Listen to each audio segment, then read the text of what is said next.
Merhaba sevgili seyircilerim. Oktay Usta'nın mutfağındasınız. Bugün sizler için şöyle gevrek, nişastalı, beyaz peynir ve kaşar peynirli bir açma, güzel çıtır çıtır olan bir börek hazırlayacağım.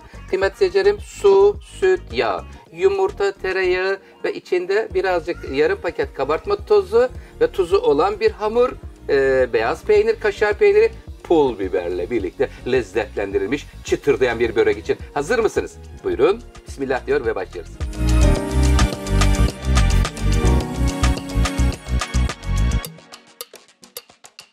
Sütün tamamını koymadım. Bir parmak mesafesinde ayırdım. 2 çorba kaşığı oda sıcaklığında yumuşacık tereyağını da buradaki havuzun içerisine alıyorum.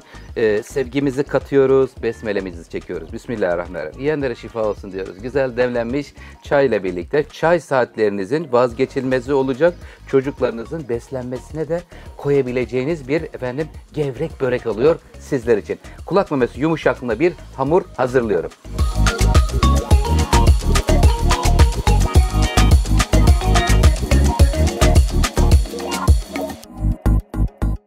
Sevgili seyircilerim, yumuşacık bir hamur elde ettik. Önce 4 su bardağı un ile başladım. 5. su bardağı unu da koydum. Yumuşak bir hamur ortaya çıktı. Bir parmak mesafesinde sütten ayırdık kıymetli seyircilerim. Şimdi buradan hamurumuz çok yumuşak. Hiç bekletmeye gerek olmayan, çünkü mayalı bir hamur değil, mayasız bir hamur olduğu için son derece yumuşacık, pufuduk pufuduk bir hamur. Şimdi bu hamuru hemen bezelere kesmeye başlıyorum.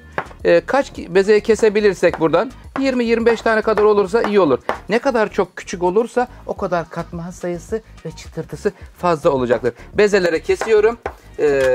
Tatlı tabağı büyüklüğünde açıyorum. Aralarına nişasta, un karışımından veriyoruz. Kat kat kat. 25 ile 27 kat arasında olacak.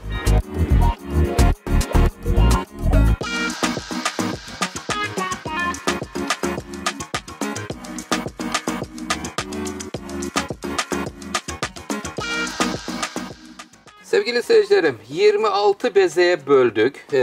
Şöyle cevizden biraz daha büyük parçalarda nişasta ve unu karıştırdım. 2 karışımla şimdi burada merdane ile tatlı tabağı büyüklüğünde açıyorum. Üst üste alacağız.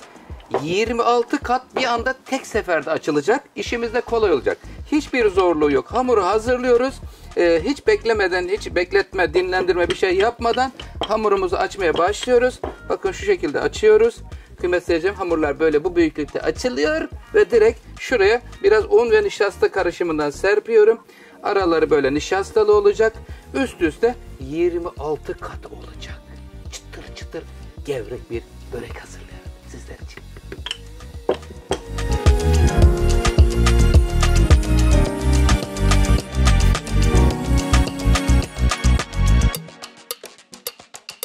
Sevgili seyircilerim, 26 bezeyi 3'e böldüm.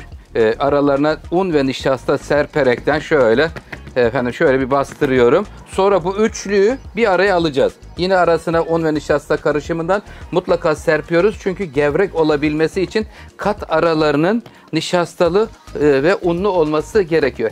Şimdi şöyle parmak uçlarıyla bastırarak bu 26 katı tek seferde baklava hamurunda olduğu gibi açacağım kıymetli seyircilerim. Sonra da arasına peynirli harcı gelecek. Son derece kolay ve pratik bir börek hazırlıyorum sizler için.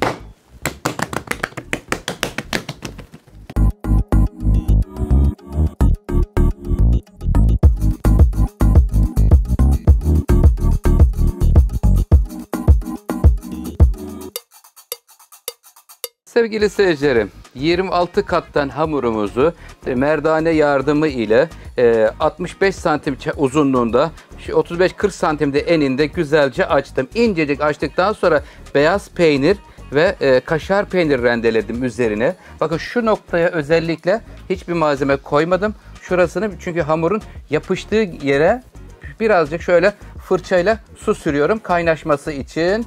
Evet, burası tamam. Şimdi Bismillahirrahmanirrahim.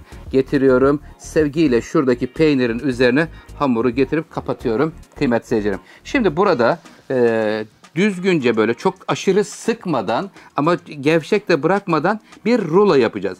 Rulomuzu dilimlere bölüp ondan sonra da fırın yolculuğu olacak.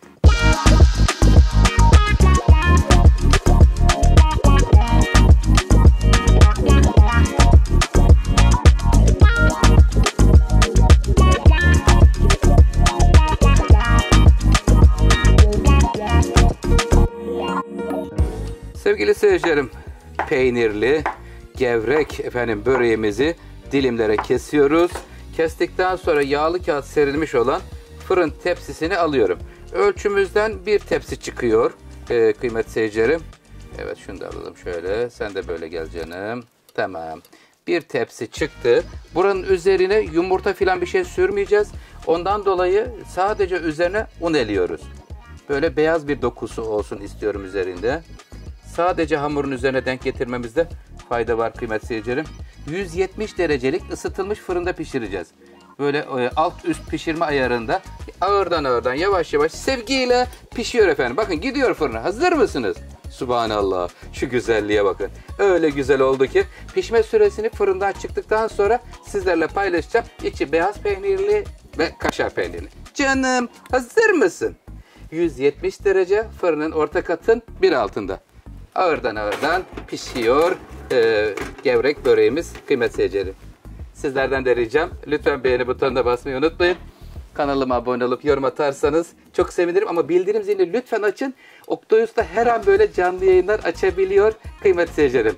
Teşekkür ederim.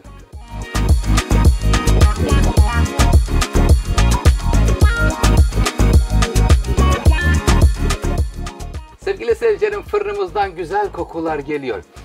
Oo, gayet güzel. Fırınımızın kapağını açıyoruz. Sevgiyle görünüyorlar. Efendim, nişastalı böreğimiz fırından geliyor. Aman ya Rabbi, bu nasıl bir güzellik. Efendim, sofralarınızda güzel, bereketli lezzetler olması için elimden geldiğince gayret gösteriyorum sevgili seyircilerim. Çayları demleyin. Çocukların beslenmesinde 5 çayında harika bir tarif oldu. Sizleri çok seviyorum. Kanalıma abone olup yorum atıp dostlarınızla paylaşıyorsunuz. Kendinize iyi bakın. Hoşça kalın. Sağ kalın. Allah'a ısmarladık efendim.